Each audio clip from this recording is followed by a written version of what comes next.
పాపం పొద్దుటి నుంచి మీకు మాకు పోలీసులకి ఎవరికి దప్పటంలా. రాష్ట్ర రాజకీయాలలో ఇది ఒక చీకటి రోజు. ప్రజాస్వామ్యానికి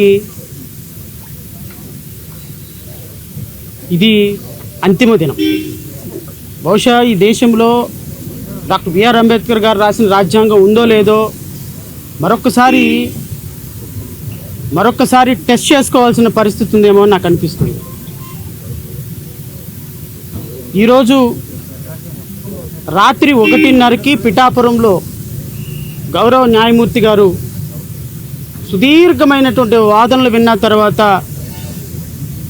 ప్రశ్న రావణ్ స్టేషన్ బెయిల్ ఇచ్చేసేయండి, ఇది రిమాండ్కి ఇవ్వదగిన కేసు కాదు అని రిలీజ్ చేసిన తర్వాత 5 నిమిషాల్లో సర్పవరంలో ఒక కేసు ఉంది అని మళ్ళీ అక్కడి నుంచి అరెస్ట్ చేసి వాళ్ళ భార్యకి ఇన్ఫర్మేషన్ ఇవ్వకుండా ఈరోజు కాకినాడ కోర్టులో ప్రవేశపెట్టారు. ఎందుకు ప్రవేశపెట్టారయ్యా అంటే గౌరవ లేదు, తొక్కలేదు. పవన్ కళ్యాణ్ నియోజకవర్గంలో, ఎందుకంటే ప్రజాస్వామ్యాన్ని గౌరవించిన వ్యక్తిని గౌరవించాల్సిన అవసరం నాకు కూడా లేదు. పవన్ కళ్యాణ్ నియోజకవర్గంలో మల్లం గ్రామంలో కొంతమంది స్కూల్ పిల్లల మీద వివక్ష జరిగింది అని 30 మంది తల్లిదండ్రులు నెల రోజుల పాటు నిరాహార దీక్షలు చేస్తే, హైకోర్టులో రిట్ పిటిషన్ వేస్తే, వాళ్ళ పిల్లలకు జరిగినటువంటి కుల వివక్ష మీద విచారణ జరపమని నేషనల్ ఎస్సీ కమిషన్కి రాస్తే, నేషనల్ ఎస్సీ కమిషన్ స్పందించి ఎస్పీని కలెక్టర్ని విచారించి ఈ కేసులో నెల రోజుల పాటు మీ మీడియా సోదరులందరూ కూడా ఈ అంశాన్ని విస్తృతంగా ప్రచారం చేసి పిల్లల మీద కుల వివక్ష జరిగిందని చెబితే, కుల వివక్ష ఎలా జరిగింది అని తల్లిదండ్రులని పిల్లల్ని కలిపి ఇంటర్వ్యూ చేసినందుకు వచ్చినటువంటి సమస్య. ప్రశ్న రావణ్ ఆ తల్లిదండ్రులని పిల్లల్ని ఇంటర్వ్యూ చేశాడంట. ఏమని మరి ఆ విధంగా జర్నలిస్టులు అందరూ ప్రచారం చేసినటువంటి మీ మీడియా అంతా కూడా ఎక్యూజ్డే కదా. పిల్లల మీద జరిగిన అన్యాయాన్ని ప్రపంచానికి ఒక జర్నలిస్ట్ పని ఏంటండి? కుల వివక్ష జరిగింది, అతను జర్నలిస్ట్గా వచ్చి ఆ పిల్లల ఇంటర్వ్యూలు పక్కనే ఉన్నటువంటి తల్లి ఇంటర్వ్యూ తీసుకున్నాడు. అది తప్ప? అది నేరమా? ఉప ముఖ్యమంత్రి పవన్ కళ్యాణ్, ఇది న్యారమా? నిన్న మీరు మాట్లాడినటువంటి సుత్తపుస కబుర్లకి ఈరోజు పెట్టినటువంటి కేసుకి ఏమైనా సంబంధం ఉందా?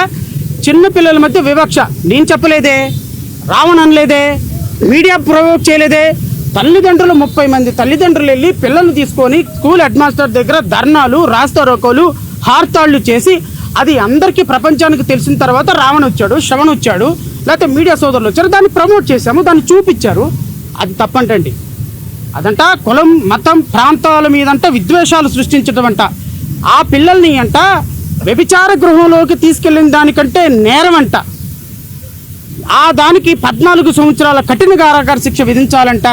గౌరవ పబ్లిక్ ప్రాసిక్యూటర్ గారి వాదనలో అమోఘం. ఈరోజు దాని మీద మళ్ళీ రాత్రి కేసు కట్టి ఈరోజు మళ్ళీ కాకినాడ కోర్టుకు తీసుకొచ్చారు.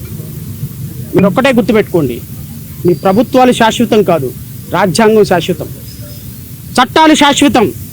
పోలీస్ అధికారులు గుర్తుపెట్టుకోండి, ఈరోజు పవన్ కళ్యాణ్ ఉంటాడు, రేపు శ్రవణ్ కుమార్ ఉంటాడు, ఎల్లుండి రావణ్ కుమార్ ఉంటాడు, ఆవతల ఎల్లుండి రామారావు ఉంటాడు, సుబ్బారావు ఉంటాడు, వెంకట్రావు ఉంటాడు. పొలిటికల్ పదవులు వస్తాయి పోతాయి, కానీ మీరు రాజ్యాంగాన్ని, ఐపీసీని, సిఆర్పిసిని, బిఎన్ఎస్ని, బిఎన్ఎస్ఎస్ని పాటించాలి. ఈరోజు మీరు ఒక చిన్న పిల్లల ఇంటర్వ్యూని అడ్డం పెట్టుకొని రిమాండ్ చూపిస్తే గౌరవ న్యాయమూర్తి గారు 3 గంటల పాటు సుదీర్ఘమైనటువంటి వాదనలు, మా వాదనలు, ప్రాసిక్యూషన్ వాదనలు సుదీర్ఘంగా విన్నారు. ప్రతి పాయింట్ నోట్ చేసుకొని రిమాండ్ రిపోర్ట్ని తిరస్కరిస్తూ రావణ్కి స్టేషన్ బెయిల్ ఇవ్వమని డైరెక్షన్ ఇచ్చారు. ఇది ప్రజాస్వామ్యంలో రెండో విజయం, పిఠాపురంలో మొదటి విజయం. అయినప్పటికీ రావణ్ మళ్ళీ ఈరోజు మచిలీపట్నం పోలీసులు తీసుకెళ్ళారు. ఏ పోలీసులు నాకు తెలీదు, but I came to that మచిలీపట్నంలో ఇంకొక కేసు రిజిస్టర్ అయిందంట, తీసుకెళ్లారు. మచిలీపట్నం తర్వాత కాప్రా, తర్వాత భీమవరం, తర్వాత ఇంకో చోటికి రాష్ట్ర వ్యాప్తంగా 35 కేసులు పెట్టి తోటి జర్నలిస్టుని తీసుకెళ్తే జర్నలిస్టు సంఘాలు స్పందించరా? మీరు రేపొద్దున మీకు ఈ సమస్య వస్తే మేము స్పందించరా? న్యాయవాద సంఘాలు స్పందించరా? ప్రజాస్వామ్య సంఘాలు స్పందించరా? అత్యంత దారుణం ఏంటి అంటే ఈ రాష్ట్రంలో, ఆంధ్రప్రదేశ్ రాష్ట్రంలో రావణ్ గని రావణ్ గని దళిత క్రైస్తవ సమర శంకారామం అని పెట్టడం వల్ల వచ్చిన సమస్యలు ఇవన్నీ. ఆంధ్రప్రదేశ్ రాష్ట్రంలో దళిత సమస్యల మీద, ఆదివాసీ సమస్యల మీద, క్రైస్తవ మతంలో స్వీకరించినటువంటి ఎస్సీల సమస్యల మీద మేము ఫైట్ చేస్తుంటే ఈరోజు మా కులాలకి, మా వర్గాలకి, మా బాధిత ప్రజలకు జరుగుతున్న అన్యాయాన్ని మేము ప్రతిఘటిస్తుంటే కనీసం రాజకీయ పార్టీల నుంచి కనీస స్పందన కరువైంది. కనీస స్పందన. నేను అడుగుతున్న ప్రతిపక్ష పార్టీ జగన్మోహన్ రెడ్డిని అడుగుతున్నా, మీరు ఈరోజు క్రైస్తవ సంఘానికి క్రైస్తవుల ఓట్లన్నీ కూడా, ఈరోజు దళితుల ఓట్లన్నీ కూడా 40% ఓటింగ్ తీసుకున్నటువంటి మీరు ఆ సంఘాల్లో జరుగుతున్నటువంటి వ్యక్తులకు వస్తున్నటువంటి కష్టం మీద ఎందుకు స్పందించటం లేదు? ఎందుకు స్పందించటం లేదండి? మీరు దళిత క్రైస్తవుల సమస్యల మీద మీకు అవసరం లేదా? ఒక నలుగురిని ఢిల్లీ పంపించేశారా? ఆ నలుగురు మళ్ళీ అక్కడ ఒక లెటర్ రాసి వెనక్కి వచ్చేస్తారా? భారతీయ జనతా పార్టీని 1950 ఆర్డర్ తీయమని మీరు అడగరా? మీకు దళితుల ఓట్లు, క్రైస్తవుల ఓట్లు అవసరం లేదా? దళిత క్రైస్తవుల మీద జరుగుతున్నటువంటి సమస్యల మీద పట్టించుకోరా? రావణ మీద జరుగుతుంటే సమస్యల మీద పట్టించుకోరా? ప్రజాస్వామ్యం మీద దాడి జరుగుతుంటే పట్టించుకోరా? ఈరోజు రావణ మీద దాడి జరిగింది దేనికోసం? ప్రతిపక్షాల మీద మాట్లాడినందుకు, పాలకపక్షం మీద మాట్లాడినందుకు రావణ మీద దాడి జరుగుతుంది, శ్రవణ మీద దాడి జరుగుతుంది. మీరేం స్పందించరు? పోనీ నేను విలేకరు ఒక మాట అడిగితే శ్రవణ్ మీద జరుగుతున్న దాడి, శ్రవణ్ కుమార్ మీద జరుగుతున్న దాడి, రావణ మీద జరుగుతున్న దాడి తప్పు అని మాట్లాడకుండా రెడ్ బుక్ రాజ్యాంగం స్కిప్ చేసి మాట్లాడారు. I'm very sorry. First time I'm expressing my displeasure towards opposition leader. This is not democracy. Democracy అంటే ప్రతిపక్షాలు మాలాంటి వ్యక్తుల కోసం, పాలకపక్షంలో మీద పోరాడుతున్న మాలాంటి వ్యక్తుల కోసం మీరు ఫైట్ చేయాలి. ఈరోజు చంద్రబాబు నాయుడు, ఈరోజు ప్రభుత్వంలో ఉన్నటువంటి వ్యక్తులు, ఈరోజు రఘురామకృష్ణంరాజు, ఈరోజు deputy chief minister Pawan Kalyan ఈరోజు ప్రజాస్వామ్యాన్ని అనగతొక్కుతుంటే, ప్రజాస్వామ్యం కోసం పోరాడుతున్న జర్నలిస్టుల్ని ఈరోజు కేవీఆర్ అక్కడ అరెస్ట్ అయిపోయినాడు, 14 రోజులు రిమాండ్. మీ జర్నలిస్ట్ సోదరుడు ఈరోజు రావణ్ అరెస్ట్ అయ్యాడు. మళ్ళీ ఇప్పుడు మచిలీపట్నం పోలీసులు తీసుకెళ్లారు. మీరు మాత్రం నిమ్మకు నీరు ఎత్తినట్టు కూర్చొని ప్రెస్ మీట్లు పెడుతున్నారు. What is this? ఈరోజు ప్రజాస్వామ్యం ఇంత కష్టంలో ఉంటే మీరు మీ పొలిటికల్ మాత్రమే మాట్లాడతారా అని ప్రజలు అనుకుంటున్నారు. నాకైతే చాలా బాధ అనిపించింది. I'm very sorry. ఈరోజు రావణ్ పక్కన నేను లేకపోతే, మా పార్టీ లేకపోతే, మాదెంత పార్టీ అండి? గట్టిగా 4 అడుగులు వేస్తే కూలబడిపోయే పార్టీ. 4 మాటలు మాట్లాడితే మేము ఈ రూమ్లో వినపడిన పార్టీ. మాలాంటి వాళ్ళమే ప్రాణాలకు తెగించి పోరాడుతుంటే 5 సంవత్సరాలు ముఖ్యమంత్రిగా ఉన్నవారు మీరు పోరాటం చేయరా? మిగతా రాజకీయ పార్టీలు మద్దతు, మీడియా రంగానికి మద్దతు ఇవ్వరా? ఒక ప్రశ్న రావణ్ లాంటి ఒక వ్యక్తి దళిత క్రైస్తవులు సభకు వచ్చి మాట్లాడి ఈరోజు కష్టం పడుతుంటే మాట్లాడరా? ఎవరి కోసం మాట్లాడాలి? ప్రభుత్వం మీద మాట్లాడాలి, పవన్ కళ్యాణ్ మీద మాట్లాడాలి, ప్రభుత్వం మాకు చేస్తున్నటువంటి అన్యాయం మీద మాట్లాడాలి. ఈరోజు మీరు అధికారాన్ని అనుభవించిన మీరు, ఈ ఓట్లు వేయించుకున్న మీరు మాట్లాడకపోతే, కేంద్ర ప్రభుత్వాన్ని ఎదిరించకపోతే, రాష్ట్రంలో బలహీనులకి వాయిస్ ఇవ్వకపోతే ఎక్కడికి వెళ్తుందండి సమాజం? అబ్సల్యూట్లీ ఈరోజు రాజకీయ పార్టీలన్నీ కలవాలి. ఆ పార్టీ ఈ పార్టీ భేదంతో నేను మాట్లాడటంలా. నేను గౌరవ మాజీ ముఖ్యమంత్రి గారిని కూడా వినయపూర్వకంగా కోరుతున్నా. This is a time to fight together. ప్రజాస్వామ్యాని కోసం, ప్రజాస్వామ్యాన్ని మనుగడ కోసం రాజకీయాలు చేయాల్సిన సమయం కాదు. ప్రజాస్వామ్యం కోసం మీరు మాలాంటి వాళ్ళందరినీ, చిన్న వాళ్ళని కలుపుకొని పెద్దన్న పాత్ర పోషించాలి. ఎందుకు అంటే అధికారాన్ని మీరు అనుభవించారు, ఈ ఓట్లు మీ దగ్గర ఉన్నాయి కాబట్టి. ఈరోజు మా వాయిస్ చాలా చిన్నది కాబట్టి ఈరోజు మేమే చుక్క రక్తపు చుక్కని పేర్చుకొని నెల రోజులైందండి ప్రాపర్గా మేము అన్నం తిని నిద్రపోయి ప్రజల కోసం, ప్రజాస్వామ్యం కోసం ఫైట్ చేస్తున్నాం. ఈరోజు రాజకీయ పార్టీలకు ఉన్నటువంటి మీరు ఈరోజు రావణ్ చిన్న పిల్లండి, 8 సంవత్సరాల పాప, వాళ్ళ భార్య, తల్లిదండ్రులు, and what kind of treatment that people are giving? దాడి చేస్తారా? పవన్ కళ్యాణ్ గారు దాడి చేస్తారా? ఫిజికల్గా దాడి చేస్తారా? 500 మంది కోడిగుట్లు రాడ్లతోటి దాడి చేస్తారా? ఇదా మీ డెమోక్రసీ? దీనికోసం మీకు హోమ్ మినిస్టర్ కావాలి?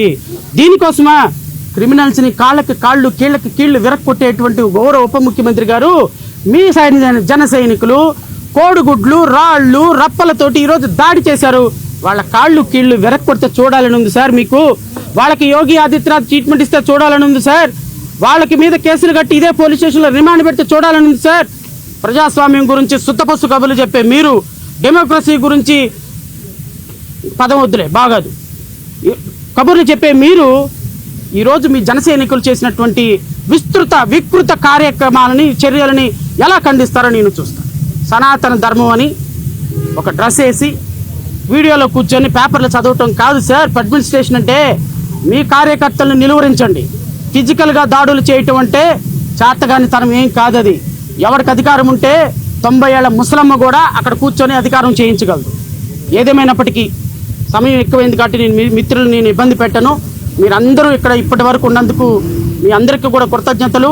రావణ్ విషయాన్ని ప్రపంచానికి తెలియజేస్తున్న మీడియా సోదరులకు కృతజ్ఞతలు. రావణ్కి ఈరోజు బెయిల్ వచ్చింది. గౌరవ న్యాయమూర్తి గారు ప్రజాస్వామ్యం గెలిచినట్టుగా సుదీర్ఘమైనటువంటి వాదనలు విన్న తర్వాత ఈరోజు తీర్పు చెప్పారు. మళ్ళీ ఇప్పుడు మచిలీపట్నం తీసుకెళ్లారు. నేను మళ్ళీ రేపు మచిలీపట్నం వెళ్తా.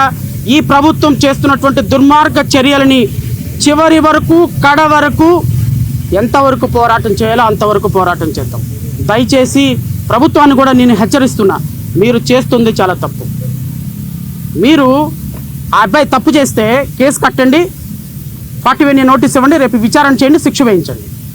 ఒకవేళ తప్పు చేసి ఉంటే ఇంటర్వ్యూ తీసుకుంటే తప్పు, మైక్ పెట్టుకుంటే తప్పు, మాట్లాడితే తప్పు అంటే మళ్ళీ పోలీస్ స్టేషన్కి తీసుకొస్తే ఒక సిఐ అంటాడంటండి జనసేన కార్యకర్తలతో, ఎందుకయ్యా ఇప్పుడు రేపు పొద్దున ఆయన వాయిదాలకు రాడా, అప్పుడు చూసుకోండి, ఇప్పుడు కొట్టడం ఎందుకు, ఇప్పుడు కొరకటం ఎందుకు, ఇప్పుడు నరకటం ఎందుకు, రేపు ఆయన వాయిదాలకు వస్తాడు కదా, ఎక్కడికి పోతాడు, పిఠాపురం రావాల్సిందే కదా, కాకినాడ రావాల్సిందే కదా, రావను ఎక్కడికి వెళ్తాడు అంట. ఓ సిఐ వాళ్ళ కార్యకర్తలకు అడ్వైజ్ చేస్తున్నటువంటి విధానం ఇది లా అండ్ ఆర్డర్ అయితే మీ లా అండ్ ఆర్డర్కి శతకోటి వందనాలు, మీ రఘురామకృష్ణరాజుకి శతకోటి వందనాలు, మీ ముఖ్యమంత్రి గారికి శతకోటి వందనాలు. చివరిగా మా లవ్లీ డార్లింగ్ రఘురామకృష్ణరాజు, మా రఘురామకృష్ణరాజు గారు రాజ్యాంగం గురించి చాలా అద్భుతమైనటువంటి ప్రసంగాలు చెప్తారు. రాజ్యాంగంలో ఎక్కడైనా డిప్యూటీ స్పీకర్ ప్యాకెట్ ఆడించమని ఉందా అండి? ఎక్కడైనా రాజ్యాంగంలో డిప్యూటీ స్పీకర్ గారు క్లబ్బులు నడపమని ఉందా అండి? రఘురామకృష్ణరాజు గారి కాన్స్టిట్యున్సీలో ఎవ్రీ మంత్ 20 లక్షల రూపాయలు లేకుండా every day I'm very sorry every day he's getting 20 lakhs income.